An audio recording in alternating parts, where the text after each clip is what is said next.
Bonjour tout le monde, c'est Café Magic, le podcast qui vous sert chaque semaine ce qui se passe sur Twitter chez les pros le temps d'un café. Cette semaine, des petites précisions sur Kaldheim et d'autres news. C'est parti pour l'épisode 38. Un bonheur l'émission de la semaine dernière avec Guillaume Gauthier, mais en parlant de Kaldheim, j'ai eu de nombreuses inexactitudes. J'ai dit Forcy à la place de Fortel, et je sais pas pourquoi j'ai parlé de 20 bilans spoilés, alors que bien sûr, il n'y a que 10 combinaisons différentes, donc il n'y en a que 10. Charles du Podcaster Mage m'a bien fait comprendre qu'il me casserait les genoux si je lui volais son gimmick d'inexactitude, donc je m'en excuse, je ferai mieux la prochaine fois. En tout cas, ce précédent épisode m'a hypé pour le limiter. Kaldheim arrive, et pour être plus sérieux dans mon travail du format, je vais faire deux trucs. Noter les cartes pour comparer à l'annotation de Guillaume, c'est-à-dire noter à quel point ce sont des bonnes cartes, des bons pics en limité. Puis ensuite, enchaîner les drafts et enregistrer mes résultats pour mesurer ma réussite. L'idée, c'est à la fois d'être pas trop mauvais en draft pour Kaldheim, mais progresser aussi dans le limité en général et suivre ma progression pour voir comment ça marche cette technique. Donc voilà comment faire. Vendredi prochain, quand tout le set de Kaldheim est spoilé, allez sur mythicspoiler.com/KLD, puis prendre chaque couleur présentée sur ce site et dans l'ordre qu'elles sont données, en commençant par le blanc, bleu, etc., noter les cartes comme le ferait Leland Palmer sur ses articles de Magicorp. Je ferai ça de mon côté, vous pouvez le faire aussi, on peut comparer et en discuter sur le Discord si vous voulez. Et ensuite, comme ça, quand Guillaume sortira son article d'analyse du limité sur le site de Magicorp, on pourra comparer tout ça. Pas vraiment pour voir à quel point j'ai raison, à quel point qui a tort, mais pour comprendre pourquoi j'ai une telle différence de notation de telle ou telle carte, et de cette manière-là, comprendre mieux qu'est-ce qui fait une bonne carte de limité, en espérant, le but étant au final de mieux savoir évaluer moi-même des cartes et devenir meilleur en limité. Une promo révélée par Gavin Verhey de Wizard cette semaine.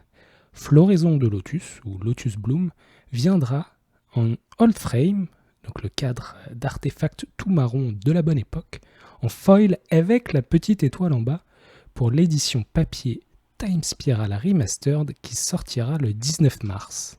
Ça fait plaisir. Une autre news, une initiative assez sympa de la part de Patrick Chapin, aussi connu sous le nom de l'innovateur, un calendrier en maillot de bain pour les joueurs de Magic. Donc c'est-à-dire un calendrier avec 12 pages dans lesquelles sur chacune des pages tu peux trouver une photo avec en maillot de bain des gens comme Patrick Chapin bien sûr, mais aussi le beau gosse parti pour Hearthstone Brian Kimbler, le jeune américain Oliver Tomiako, Eric Frolik ou aussi les Frenchies de Gabriel Nassif et Raphaël Lévy. Tout ça c'est assez rigolo, je dois bien l'avouer, mais surtout c'est pour une bonne cause. Tous les revenus seront reversés au Trevor Project, c'est une organisation américaine à but non lucratif qui est pour la prévention du suicide chez les jeunes personnes lesbiennes, gays, bi, trans, queer. Ensuite, Magic Arena arrive sur mobile. Comme annoncé dans le live de la présentation de Kaldheim, le 28 janvier, il y aura un événement Early Access, mais attention, que pour les personnes inscrites, que sur les téléphones Android, et uniquement pour certains modèles de smartphones assez puissants. Il commence petit, et c'est pas plus mal, on est sur le bon chemin pour un programme qui fonctionne, on verra ça en tout cas. On reste sur le numérique, mais on va parler cette fois de Magic Online. En effet, Wizard a annoncé qu'ils allaient faire une promotion, c'est-à-dire vous donner la possibilité d'acheter un Mythic Event Token pour 25$. Qu'est-ce que c'est ? Ça te permet pour 2 semaines d'avoir accès à toutes les cartes dans MTGO, du moins presque toutes, ça n'inclut pas les promos et les Secret Lairs. Et donc pour 2 semaines, ça te permet un petit peu de jouer à n'importe quel format de Magic Online sur quelque chose qui est tout à fait nouveau pour Wizard, de proposer un service par souscription pour jouer au jeu. Bien sûr, il y avait déjà les services de location, mais qui étaient faits par des tierces personnes pour pouvoir payer chaque mois un certain montant et pouvoir tout jouer. Là, pour la première fois, ils proposent ça et donc vient la question, est-ce que 25$ ou 50$ par mois, c'est beaucoup ou pas beaucoup? Certains trouvent que c'est beaucoup, d'autres non. En tout cas, je ne sais pas si pour vous c'est très relevant pour Magic Online, mais bien sûr vient la question, qu'en serait-il pour Magic Arena?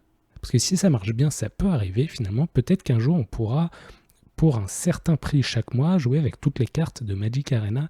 Et dans ce cas, combien serez-vous prêt à payer?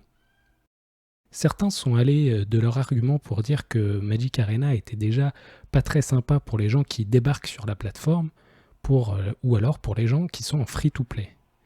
Mais finalement, Magic Arena, c'est plutôt pas mal pour les gens qui sont en free-to-play parce que c'est possible de jouer sans payer. Ce qui est plutôt pas bien sur Magic Arena, c'est au contraire pour les gens qui payent. On entend parler de gens qui à chaque nouveau set dépensent 200€ pour plein de boosters pour avoir toutes les cartes. Et c'est impossible comme ça d'avoir toutes les cartes. Ça coûte si cher d'avoir toutes les cartes que finalement c'est pour ces personnes-là que le modèle n'est pas très intéressant. Donc dites-moi ce que vous en pensez si vous voulez sur le Discord, mais en tout cas c'est quelque chose de, pour l'instant assez confus mais d'assez nouveau qui arrive peut-être chez nous. Bandit lance un podcast qui s'appelle Blabla Bandit. Il avait fait un pilote que vous avez pu retrouver sur sa chaîne YouTube appelé Blabla Magic avec Rémi Fortier qui était assez sympa. Mais maintenant, il part en full audio, disponible sur Podbean et les plateformes habituelles, j'arrive aussi, j'imagine. Mais un sujet plus général, orienté sur la création de contenu, c'est donc bien Blabla Bandit. Le premier épisode, c'est avec un vidéaste et streamer de Hearthstone appelé Fichou. Fichou parle avec Bandit et c'est très intéressant. Et notamment, vers la 40e minute, il donne 5 points pour réussir dans la création de contenu. Son premier, en faisant d'ailleurs référence à nos chers Val et PL, son premier point c'est d'être régulier dans ses uploads. Le deuxième point, en fait je vais pas vous spoiler, allez écouter le podcast Blabla Bandit, c'est vraiment sympa. Merci d'avoir écouté cet épisode assez rapide de Café Magic, à la semaine prochaine.